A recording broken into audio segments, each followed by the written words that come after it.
Assalamualaikum warahmatullahi wabarakatuh. Kembali lagi di channel Marsha Subiakto. Pada kesempatan kali ini kita akan kembali membahas informasi menarik. Kali ini lagi-lagi terkait dengan seleksi P3K di tahun 2024 ini.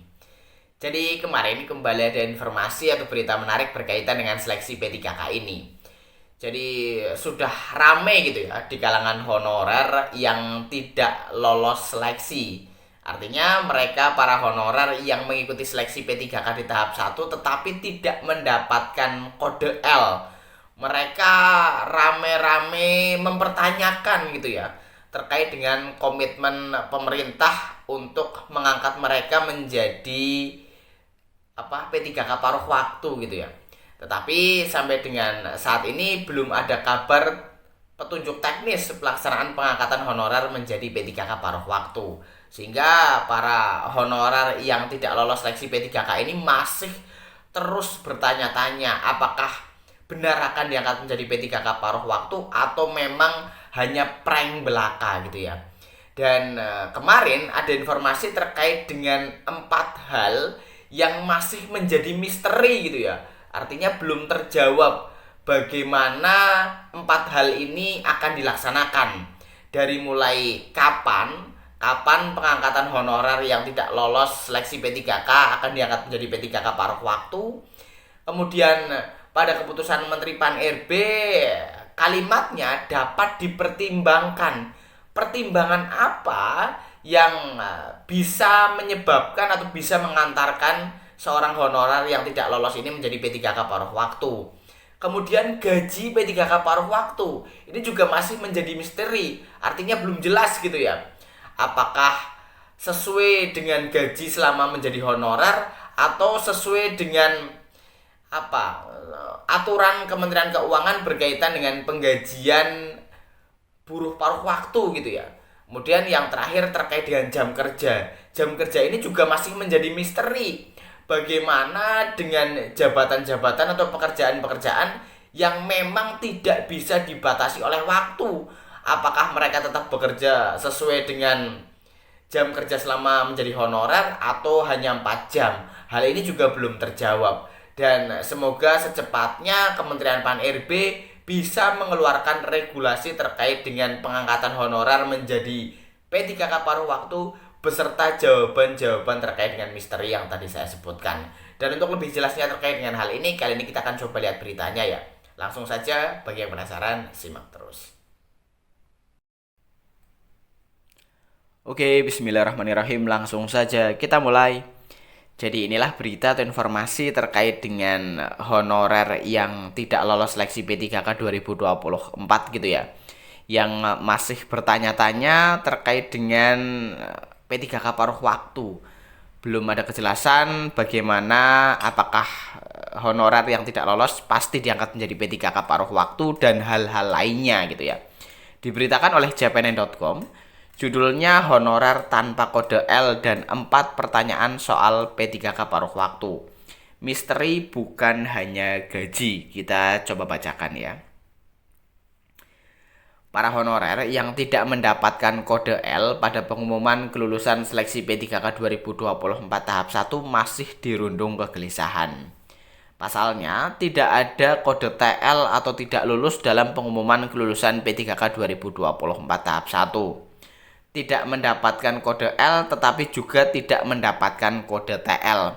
Terkait dengan kode TL ini sudah saya jelaskan gitu ya, alasannya kenapa tidak ada kode TL. Jadi menurut saya kenapa tidak ada kode TL karena tidak ada passing grade.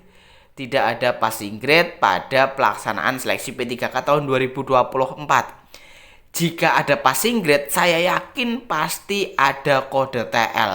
Karena kode TL ini diperuntukkan bagi seseorang yang tidak memenuhi passing grade. Makanya dikasih kode TL. Lantas, apakah otomatis akan diangkat jadi P3K paruh waktu karena belum mendapatkan formasi? PLT Kepala Biro Humas Hukum dan Kerjasama BKN Muhammad Ridwan sudah memberikan penjelasan bahwa pengumuman kelulusan P3K tahap 1 ini hanya mencantumkan kode L atau lulus bagi honorer yang mendapat formasinya. Dia menegaskan Bagi honorer yang tidak mendapatkan kode L, bukan berarti akan diangkat menjadi P3K paruh waktu. Kalau hanya kode R2, R3, R4 itu bukan berarti P3K paruh waktu, kata Ridwan. Hanya saja, dia tidak secara tegas memberikan penjelasan bagaimana nasib mereka ke depan. Ingat ya, yang ada kode L artinya lulus mendapatkan formasi P3K 2024 katanya. Seperti dikatakan Ridwan, bagi honorer tanpa kode L bukan berarti lantas menjadi P3K paruh waktu. Pasalnya, mekanisme pengangkatan honorer jadi P3K paruh waktu harus berdasarkan usulan pejabat pembina kepegawaian atau PPK seperti diatur di 3 Kemenpan RB, yakni 1. Kemenpan RB nomor 347 tahun 2024 tentang mekanisme seleksi P3K tahun anggaran 2024. 2. Kemenpan RB nomor 348 tahun 2024 tentang mekanisme seleksi P3K untuk jabatan fungsional guru di instansi daerah tahun anggaran 2024. 3. Kemenpan RB nomor 349 tahun 2024 tentang mekanisme seleksi P3K untuk jabatan fungsional kesehatan tahun anggaran 2024. Pada 3 Kemenpan RB tersebut terdapat kalimat yang sama, yakni dalam hal pelamar telah mengikuti seluruh tahapan seleksi P3K namun tidak dapat mengisi lowongan kebutuhan, dapat dipertimbangkan menjadi P3K paruh waktu. Poin berikutnya, di 3 Kemenpan RB mengatur bahwa pengangkatan honorer menjadi P3K part-time atau P3K paruh waktu diusulkan oleh pejabat pembina kepegawaian kepada menteri. Dengan demikian, masih banyak teka-teki seputar P3K paruh waktu. Pertama, kapan pengangkatan honorer tanpa kode L menjadi P3K paruh waktu akan dilakukan? Setelah pengumuman kelulusan P3K 2024 tahap 1, bagi yang lulus dan mendapatkan formasi akan melakukan tahapan pengisian daftar riwayat hidup untuk penetapan NIP. Lantas, bagaimana bagi honorer yang tidak mendapatkan kode L? Tahapan apa lagi yang harus ditunggu? Kedua, pada ketiga Kemenpan RB menggunakan frasa dapat dipertimbangkan menjadi P3K paruh waktu. Tidak dijelaskan apa saja yang dijadikan pertimbangan PPK dalam pengusulan pengangkatan menjadi P3K paruh waktu. Jika tidak jelas apa pertimbangannya, maka sama saja memberikan celah faktor subjektif dalam pengusulan.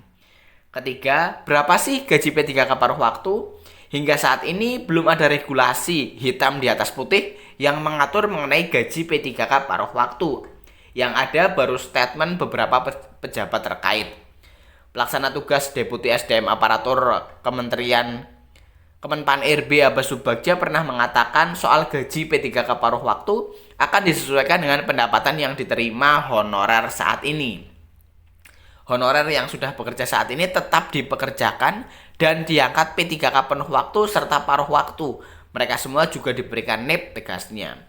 Lebih lanjut dikatakan, ketika Pemda sudah punya kemampuan untuk mengangkat P3K penuh waktu, maka ASN paruh waktu dinaikkan statusnya. Mereka menjadi P3K penuh waktu tanpa tes kembali.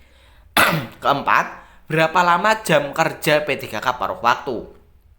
Hingga saat ini juga belum ada regulasi mengenai jam kerja P3K paruh waktu. Apakah mereka juga akan bekerja separuh jam kerja dari P3K penuh waktu? Jam 12 pulang?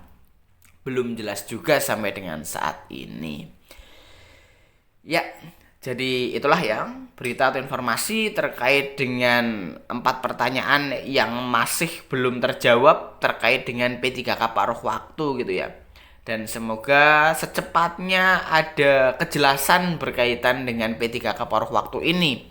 Karena saya yakin semakin kesini honorer yang tidak lolos seleksi P3K 2024 juga semakin bingung gitu ya. Apakah benar akan diangkat menjadi P3K paruh waktu? Apakah mereka akan di PHK? Apakah tetap menjadi honorer? Hal-hal semacam ini tentunya masih menjadi pertanyaan yang sampai dengan saat ini kejelasannya belum ada. Dan semoga segera Kementerian Pan RB mengeluarkan regulasi dan kejelasan terkait dengan pertanyaan-pertanyaan tersebut.